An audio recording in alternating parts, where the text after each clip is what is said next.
নমস্কার বন্ধুরা, food point of দীপিকায় আপনাদের সকলকে স্বাগত। আমার আজকের রেসিপি পেঁয়াজ রসুন ছাড়া সম্পূর্ণ নিরামিষ চানা মশলা। চলুন তাহলে রেসিপিটা শুরু করা যাক।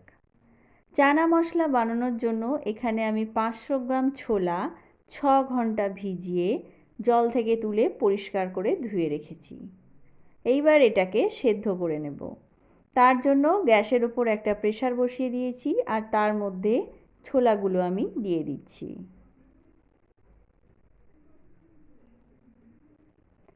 দিয়ে দিচ্ছি 1 লিটার পরিমাণ জল।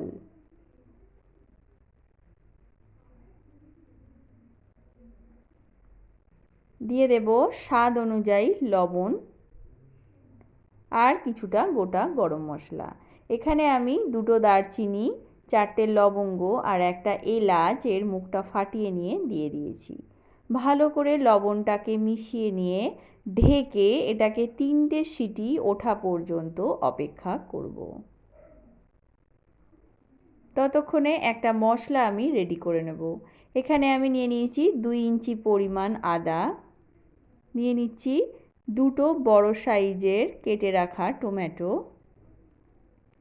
12টা কাজু বাদাম, দিয়ে দিচ্ছি 3 টেবিল চামচ চারমগজ আর 1 টেবিল চামচ পোস্ত। সামান্য জল দিয়ে একটা মিহি পেস্ট আমি তৈরি করে নেব।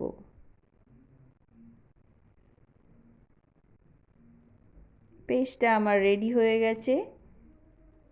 এইবার আমি দেখে নেব ছোলাটা ঠিকঠাক সেদ্ধ হয়েছে কিনা।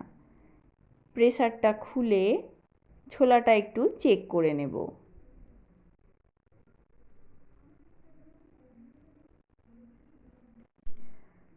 ছোলাটা আমার ঠিকঠাক সেদ্ধ হয়ে গেছে। এইবার গ্যাসের ওপর একটা কড়াই বসিয়ে তার মধ্যে দিয়ে দিয়েছি 20 ml পরিমাণ সর্ষের তেল।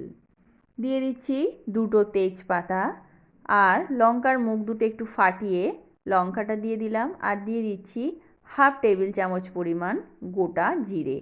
মশলাটাকে 30 থেকে 40 সেকেন্ড পর্যন্ত একটু ভেজে নেব।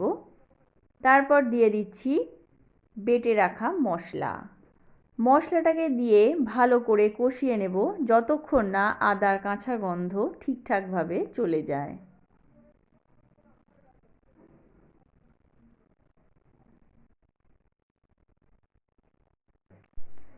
এইবার শুকনো মশলাগুলো আমি অ্যাড করে দেব। দিয়ে দিচ্ছি 1 চা চামচ পরিমাণ ধনে গুঁড়ো, 1/2 চা চামচ পরিমাণ জিরে গুঁড়ো, 1/2 চা চামচ পরিমাণ হলুদের গুঁড়ো, 1 চা চামচ পরিমাণ ঝাল লঙ্কার গুঁড়ো আর 2 চা চামচ পরিমাণ কাশ্মীরি লাল লঙ্কার গুঁড়ো। ঝালটা অবশ্যই আপনারা আপনাদের পছন্দ মতো দিয়ে নেবেন। এইবার সমস্ত শুকনো মশলাগুলোকে ভালো করে মিশিয়ে এটাকে আমি কষিয়ে নেব।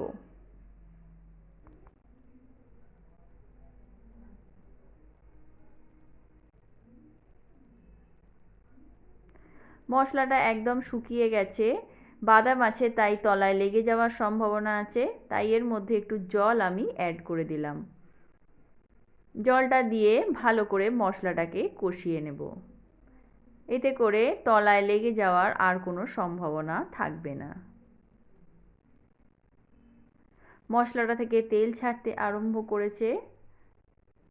এই অবস্থায় আমি অ্যাড করে দিচ্ছি সেদ্ধ করে রাখা ছোলা। ছোলাটাকে দিয়ে মশলার সাথে মিনিট 2-3 একটু কষিয়ে নেব। মশলাটা একদম শুকনো হয়ে গেছে, তাই এর মধ্যে ছোলা সেদ্ধর কিছুটা জল আমি অ্যাড করে দিচ্ছি যাতে মশলাটা তলায় লেগে না যায়। 2 থেকে 3 মিনিট একটু কষিয়ে নেব।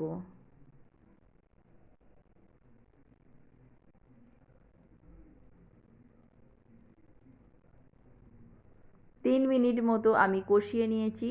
এইবার বাকি ছোলা সেদ্ধর যে জলটা রয়েছে সেটা আমি এর মধ্যে অ্যাড করে দিচ্ছি। এই অবস্থায় লবণ দেওয়ার থাকলে দিয়ে দিতে হবে। যেহেতু আমি অনেকটা লবণ দিয়ে ছোলাটা সেদ্ধ করেছি তাই আর এখন কোনো লবণ দিচ্ছি না। আচ্ছা, 1 টেবিল চামচ কাসুরি মেথি হাতে এইভাবে ক্র্যাশ করে একটু ওপর থেকে ছড়িয়ে দিচ্ছি।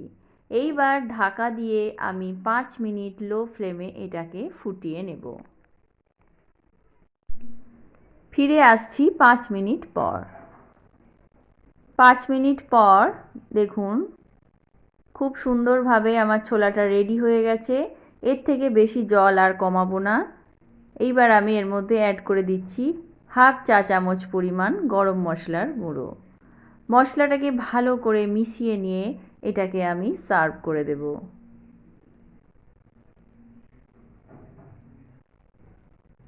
চানা মশলা আমার রেডি হয়ে গেছে। তো বন্ধুরা, কেমন লাগলো রেসিপিটা?